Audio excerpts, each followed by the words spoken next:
One lottery ticket makes a big difference for our state students. And when I say big, I mean bigger than jackpot big. Since 2002, South Carolina students have benefited from more than $6 billion in lottery-funded scholarships and grants, including the Life, Hope, and Palmetto Fellow Scholarships. With every lottery play, you're supporting our students, and that adds up in a big way. That's why education is our middle name. Learn more at scedukationslottery.com/betteryou. Have you ever wondered what it would be like to have supervision, enhanced hearing, extraordinary reflexes, to be, dare we say, superhuman? Well, Roku's new Pro Series TV can't do any of that for you. But with a 4K screen, side-firing speakers, and a blazing fast refresh rate, it'll sure feel like it. Elevate your entertainment using all your favorite apps like iHeart and play all your music, radio, and podcasts with the new Roku Pro Series. Your senses aren't better. Your TV is. I'm Rodney Williams. And I'm Travis Holloway. Welcome to the Wealth Break Podcast, a real conversation about finance. Let's be honest. Building wealth doesn't look the same for everyone. I feel like sometimes being broke is a cycle and that we might have to revisit that. And we're not stopping at success stories. What happens when it doesn't go right? How do you cope with it? Because wealth isn't just about money. It's about creating a life where you thrive and help others do the same. Listen to the Wealth Break Podcast on the iHeartRadio app. My son Dutch keeps DMing me all this Kanye stuff happening right now. He keeps posting stuff. He posted stuff with Diddy's son. He's going FaceTime. off. He actually basically asked Donald Trump to free Diddy and saying he's releasing his song and splitting it 50-50 because that's what he planned before Diddy was in jail. And I'm like, probably not the person to attach yourself to right now, Kanye. Like Kanye's having another one of his little episodes again. I know, which is crazy because he was just on that podcast talking about how he felt like he spun out of control when he wasn't in control. Mm-hmm. So I'm like, does he feel out of control in his life right now? And that's what we're seeing? Or what is this? What's going on with Kanye? Or is it just Kanye's way of getting press for his new album? Because he's got his new album, Bully, coming out. Mm-hmm. Yeah. He also talked about that in the interview and how, what exactly inspired the title. My son was playing with some kid, and then he kicked him. And I asked my son, I said, why you do that? He said, because he weak. And I was like, this man is really a bully right here. And that's his son, Saint. Saint is not a saint. Apparently, Saint is a bully. Yeah. That kid's a character. But I wonder what Kim Kardashian's going to say, because every time Kanye goes on these, rants and he's digging himself into these deeper holes, she always comes out and says something. Yeah, because he's kind of taking a dig at her too, exactly. Isn't he? So I'm waiting for the response because, He did also defend his wife because everyone was the whole naked thing on the Grammy carpet. He finally, I guess, quote unquote, broke his silence about it or whatever. He's like, how lucky am I that I have a wife that is smart and strong and so brave and hot. So it's just feels grateful for his wife, but he is, He's going Kanye on us right now, for sure. He really is. I saw this TikTok someone sent me last night. It was from a woman, and she had all the receipts, all the text messages. She was showing this text messages of Kanye's private pilot and all these other people and that are inviting her to go to France or Europe, wherever they were, to participate in things that are very Diddy-like. And Kanye was asking, and she said that he loved it was just freaky. And I believe it because they showed all the screenshots of the. Anyway, Blake Lively, Taylor Swift, Ryan Reynolds. What's the latest? Trouble in Paradise is the latest, definitely. There were rumors of this, kind of when we first saw a couple of text messages that were leaked of Blake Lively's. And you guys know that there is a whole lawsuit between Blake Lively and Justin Baldoni, all about the movie It Ends With Us. Blake claims sexual harassment. Justin Baldoni filed a $400 million lawsuit against Blake Lively, saying she trashed him in the papers and it's defamation. So that he started releasing all these different stories about what happened during the filming and what happened and what she has texted him. And apparently there was this special meeting, and it was at Blake Lively and Ryan Reynolds' house. And they kind of ambushed Justin Baldoni to convince him to use the changes that Blake Lively had made to the movie. Then they had Taylor Swift show up at the end of it and say how great the movie changes were and how awesome it's going to be and how excited she was to see it.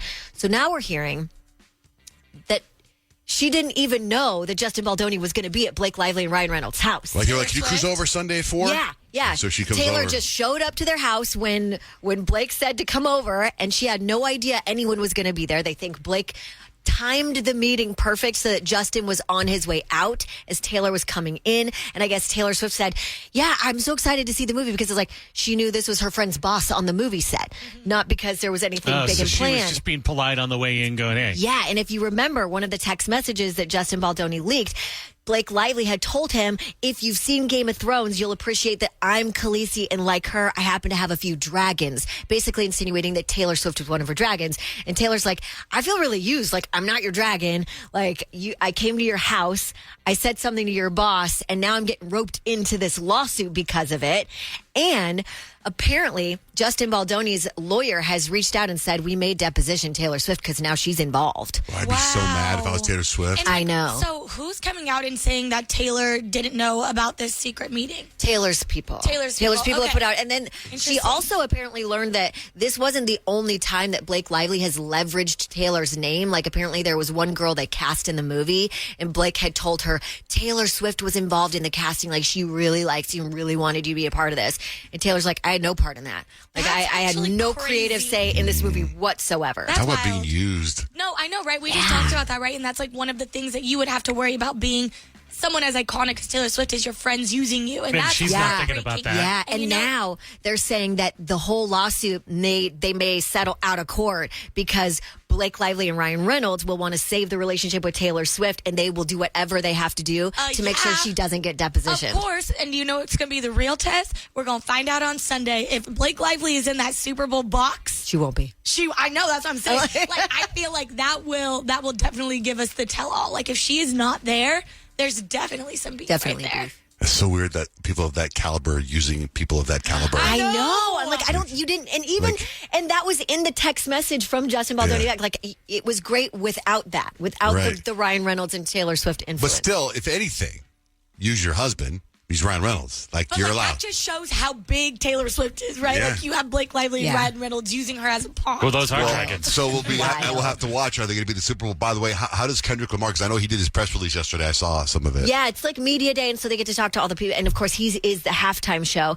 And he was asked, like, how does it feel? Like, we had a big like rap was put on stage when you had like the whole medley, but you're like the first rap artist to do a solo halftime show. How does that make you feel? For me, that mean everything, because it puts the culture on the forefront where it needs to be and not minimized to just a catchy song or verse. This is a true art form. So to represent it on this type of stage is like everything that I've worked for and everything that I believe in as far as the culture. Like, I live and die by it. It's changed my whole family life, so I don't take it for granted at all. You know what? Awesome. After he won his Grammy, the first time I ever looked at him, like, and I saw him in concert, like a year ago. But at the Grammys, I just thought, he's cute. You know what's funny? He's so cute. I'm glad sure you say would appreciate that. Because you've said it a couple of times, John, that you think my boyfriend I Kadeem do. looks like Kendrick Lamar. And it wasn't until the Grammys that I was like, you kind of look like my boyfriend. Yeah. But I also think we're forgetting the fact that SZA is also going to be performing with Kendrick Lamar. And, like, that's my girl. Put some respect on her name. Like, she's about to make that performance that much better. And rumors of other people popping up, too, right? The rumors Taylor Swift might. We'll see. What an exciting Super Bowl. Breaking news from the stadium tonight as an anonymous fan foot the bill for 55,000 hot dogs, bringing that sweet tubed meat to everyone in attendance. Free dogs! Yeah! 55,000 hot dogs? What does that even cost? While the identity of this Frankfurter philanthropist remains anonymous, their all-beefy generosity will go down in history. The new Mega Millions. More to win means more to give. How you spend it is up to you. Yeah! For game odds and details, visit sceducationlottery.com. Have you ever wondered what it would be like to have supervision, enhanced hearing, extraordinary reflexes, to be, dare we say, superhuman? Well, Roku's new Pro Series TV can't do any of that for you. But with a 4K screen, side-firing speakers, and a blazing fast refresh rate, it'll sure feel like it. Elevate your entertainment using all your favorite apps like iHeart and play all your music, radio, and podcasts with the new Roku Pro Series. Your senses aren't better. Your TV is. I'm Rodney Williams. And I'm Travis Holloway. Welcome to the Wealth Break Podcast, a real conversation about finance. Let's be honest. Building wealth doesn't look the same for everyone. I feel like sometimes being broke is a cycle and that we might have to revisit that. And we're not stopping at success stories. What happens when it doesn't go right? How do you cope with it? Because wealth isn't just about money. It's about creating a life where you thrive and help others do the same. Listen to the Wealth Break podcast on the iHeartRadio app,